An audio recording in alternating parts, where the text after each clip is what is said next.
RCM અભ્યાસને 25 વર્ષ પૂર્ણ થતા આરસીએમ અભિયાન રૂપાંતરણ યાત્રાનું માંડવી ખાતે ઉમળકાભેર સ્વાગત કરાયું। આરસીએમ અભ્યાસને 25 વર્ષ પૂર્ણ થતા સમગ્ર ભારતને નવા ભારતના નિર્માણનો એક નવો સંદેશ પહોંચાડવા ભીલવાડા રાજસ્થાનથી 16 તારીખે નીકળી આરસીએમ અભિયાન રૂપાંતરણ યાત્રા 17,000 કિલોમીટર 100 દિવસમાં પૂરા ભારતમાં ભ્રમણ કરશે। જે અંતર્ગત આરસીએમ રૂપાંતરણ યાત્રા માંડવીમાં 22 તારીખે પહોંચી અને સજાવટ કરેલ આરસીએમ રૂપાંતરણ રથનું સ્વાગત કરવામાં આવ્યું। ત્યારબાદ વરસાદની સ્થિતિમાં પણ મોટી સંખ્યામાં નગરજનોએ અને આરસીએમ સેવકોએ ભાગ લીધો। નગરપાલિકા ગ્રાઉન્ડથી હોળી ચકલા સોની ફળિયું જૈન દેરાસર સુપડી વિસ્તાર થઈ પરત નગરપાલિકા ગ્રાઉન્ડ પર પરત યાત્રા પહોંચી, જેમાં ઉત્સાહ સાથે લોકો જોડાયા।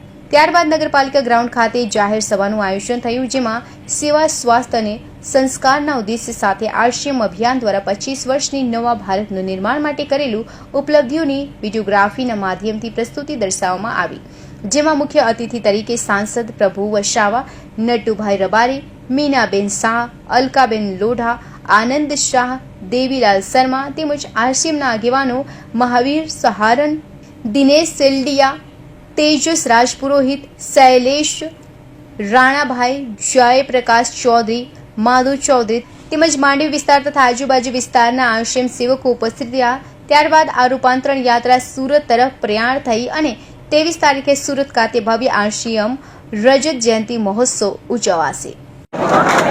નમસ્કાર, મારું નામ દિનેશભાઈ સેલડિયા, હું રાજકોટ રહું છું અને આરસીએમ અભિયાન સાથે 20 વર્ષથી જોડાયેલો છું, સેવા આપું છું, સેવક તરીકે કામ કરું છું। આજે 16 સપ્ટેમ્બર આરસીએમ દિવસના ભીલવાડા અમારા હેડક્વાર્ટરથી સેવા, સ્વાસ્થ્ય અને સંસ્કારની રૂપાંતરણ યાત્રા ભારતમાં 17,000 કિલોમીટર 100 દિવસ માટે સ્ટાર્ટ થઈ છે। આજે 7મો દિવસ છે, માંડવીની અંદર આવી છે। આજે આરસીએમ અભિયાન દ્વારા લાખો લોકોને સ્વાસ્થ્યનો ફાયદો થયો છે અને આ અભિયાન દ્વારા રોજગાર પ્રાપ્ત થયો છે, લોકોને સેવાકીય ઘણી બધી પ્રવૃત્તિઓ થઈ છે અને અમે આરસીએમના 25 વર્ષ પૂરા થવા નિમિત્તે આ યાત્રા કાઢી છે અને આ યાત્રા અમે લોકોની અંદર જાગરણ લાવવા માટે સેવા, સ્વાસ્થ્ય અને સંસ્કારનું અમે યાત્રા કાઢી રહ્યા છીએ। આજે માંડવીની અંદર આ 22 તારીખના માંડવીની અંદર માંડવીના આજુબાજુના સમગ્ર વિસ્તારના અમારા આરસીએમ પરિવારના ભાઈ બહેનોએ આ રેલી કાઢી, અમે એક મેસેજ આપ્યો છે અને આ કાર્યક્રમમાં વિશેષ અમને પ્રોત્સાહન આપવા માટે આપણા આદરણીય, સન્માનીય બારડોલી વિસ્તારના અમારા એમપી શ્રી પ્રભુભાઈ વસાવાએ અહીંયા પોતાની હાજરી દર્જ કરીને અમને ખૂબ પ્રોત્સાહિત કર્યા, એના પર વાત કરી।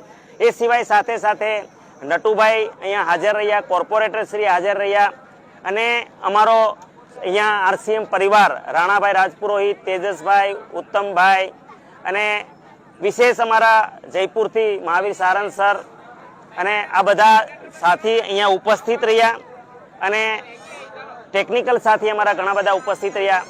આ બધાની મદદથી આજે અમે કાર્યક્રમ સમાપન કર્યો। ખૂબ ખૂબ ધન્યવાદ બધાને આરસીએમ સમજવા માટે।